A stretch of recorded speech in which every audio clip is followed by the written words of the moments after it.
Hello, students. It's nice to see you, and welcome to episode 51 of the YouTube lessons. Today, we are going to be focusing on pets, and I'm going to start by sharing a kind of memory or a story I have about one of my favorite pets. But today's topic is about the history of pets. So, we're going to go way back in time to see when we started having pets, why pets are so important in our lives, and the different kinds of pets that we have. So why don't we get started right away? And I won't keep you waiting. The history of pets.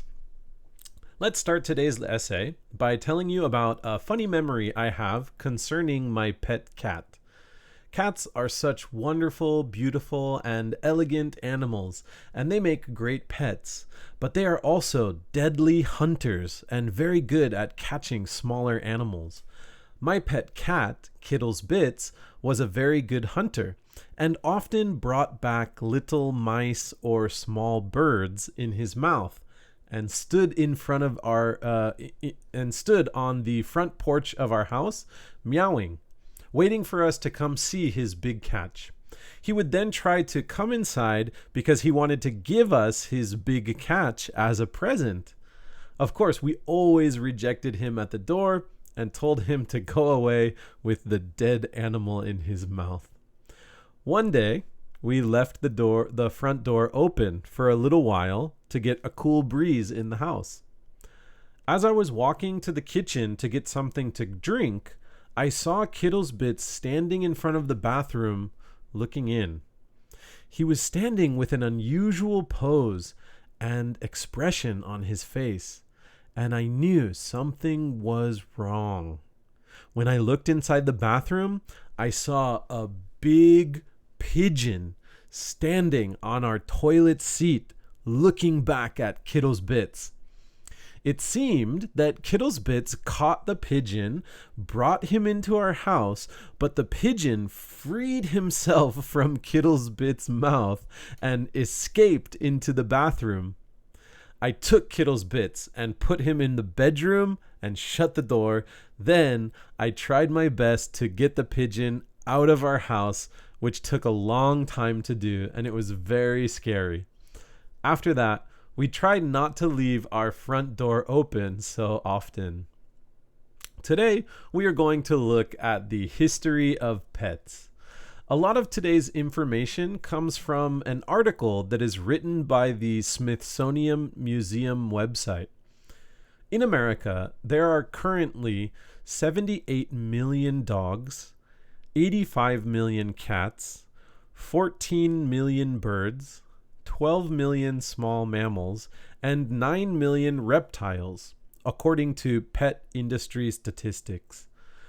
Pets are a strong tradition in America and around the world as well. But when did society first start keeping animals as pets? How far back in time does this tradition go? There is no clear answer, but archaeologists are continuing to look for clues and information to find the answer to that question. The reason why this answer is so important is because it tells us a lot about the history of society and civilization. Some archaeologists first want to define the meaning of pets. There are many domesticated animals through history, but they were used for work or food or fur or other resources. But a pet exists solely for companionship. So perhaps the first domesticated animal as a pet was dogs. Dog bones have been found in human civilizations that date back 32,000 years. In all different parts of the world, archaeologists have found similar bones that were buried next to humans, showing companionship. Other graves have been found only for dogs, and they noticed that the dog was buried with valuable items. In more recent history, dating back 2,000 years ago, dog toys were found in Rome, which suggests that Romans played with their pet dogs for fun. Only just a few hundred years ago, in Europe, pet owners would make little costumes and garments for their pets to wear during cold weather, which also shows how much pet owners cared for their pets. Dogs and cats didn't start out as pets, but work animals. Dogs helped men hunt wild animals and protect their tribe from outside dangers. Dogs also helped sniff out food in a forest or track down animals that were hiding. When humans started settling and building and farming, cats were used to remove pests like rats and mice and keep houses and farms free from disease. Over time, though, humans developed a love for animals and they became parts of the family. The final evidence to show how much we love our pets is in artwork. There is a wide variety of different artworks from all over the world showing pet and human interaction. In Japan, there are many ukiyo-e pieces of ladies in beautiful kimonos holding cats, or cats playing around people drinking tea. In Europe, a common fashionable activity for the rich and noble was to get a portrait done holding their pet dog, or have a portrait of their dog in regal clothing. We can truly see from these examples how much humans love pets. All right, let's get to our vocabulary. We have 5 vocab words today, but if you ever see a vocab word that you don't know, please ask me about it and I'll go over it with you.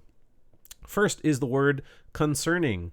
It means on the subject or in connection with, about. So I said in the first sentence, a funny memory I have concerning my pet cat. This concerning means it is about my pet cat. The next word is domesticated. This is an animal that is tame and kept as a pet or on a farm. So something alive that is kept as a pet is domesticated. The opposite word of domesticated is wild. There are wild animals and domesticated animals. Next is the word solely. This means not involving anyone or anything else, only. So in the essay, I said a pet exists solely for companionship. You can change this word solely with only. A pet exists only for companionship. And the next word is companionship. Companionship is a feeling or fellowship or friendship. A feeling of fellowship or friendship. So your friend is your companion. Those words are synonymous. And the final word is settling. Make one's permanent home somewhere. So when humans started settling, building and farming, this means like when they weren't hunting and traveling around the world, when they started settling down and doing farming. All right. Those are our vocab words today. And let's get on to our discussion questions. We have 5 discussion questions and I'll answer one of them. Discussion question number 1 says, tell me about a nice memory you have with an animal. It doesn't have to be your pet. It could be a local animal, or it could be maybe an experience you had at the zoo or aquarium. But do you have any nice memory with an animal? I told you my story. It wasn't such a nice memory, but it was a very interesting memory with Kittle's Bits and the big pigeon in the bathroom. Number 2, what are some unique or exotic pets that people have in your country? What are some unique or exotic pets that people have in your country? Number 3, why do you think humans want pets? Why do you think humans want or need pets?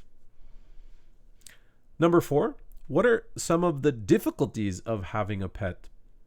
Can you think of any difficult situations or difficulties? And number 5, do you think that pets will always be a part of humans' life in the future? If your answer is yes, why do you think so? And if your answer is no, why not? I'll read it one more time. Do you think that pets will always be a part of humans' life in the future? All right. Well, for the one I'll answer, I will talk. Well, I'll tell you another nice memory. So I told you a kind of funny or frustrating memory of Kittle's Bits, but now I'll tell you a nice memory that I have of another pet.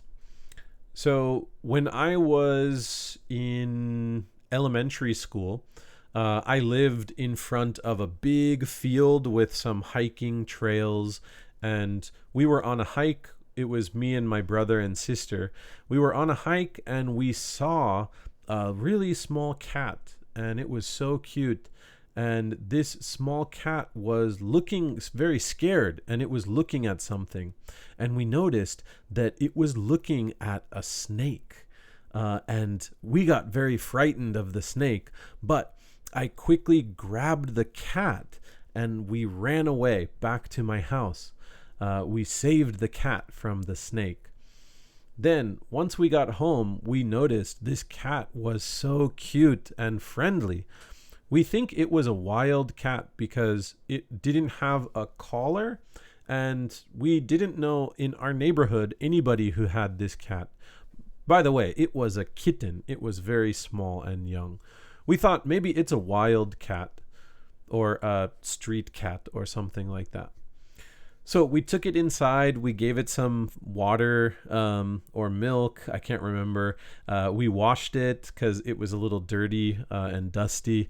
And we played with it all afternoon. And when my mother came home from work, we asked her so nicely, can we please, please, please keep this cat?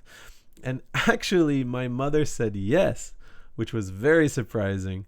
But we had to ask my dad. And we asked Dad, and Dad thought, that's fine. Yeah, we can have a pet cat. That's nice. But at this time, it wasn't just my mother and father and me and my brothers and sisters in the house. We had an extra bedroom in our house where my uncle and his wife lived. They lived in our house. We had a big house. We shared the house with our relatives sometimes. And what happened is my uncle's wife was allergic to cats. So we couldn't keep the cat, unfortunately. My mom was a little upset about that, but it's okay. It can't be helped. Anyway, we wanted to find a nice home for this cat, so we asked our neighbors, and my next door neighbor, she wanted to get a cat, and she was looking for a cat. So it was really good luck and good news because this cat was so friendly and handsome. So we gave her the cat, and she let us come over all the time and play with the cat. And it became an indoor cat. So we could see the cat walking around, and we often would play with it outside too. So it was a happy ending, not the perfect ending because we wanted to have a pet cat, but it was a happy ending because the cat had a good home, we saved the cat from the snake, and we could still play with the cat for many years. All right, well, that's all for today's lesson. I hope you guys enjoyed the history of pets and kind of the history of my pets too. But I'm looking forward to hearing from your answers to the discussion questions, and let's talk about it more in the future. Okay, goodbye everyone.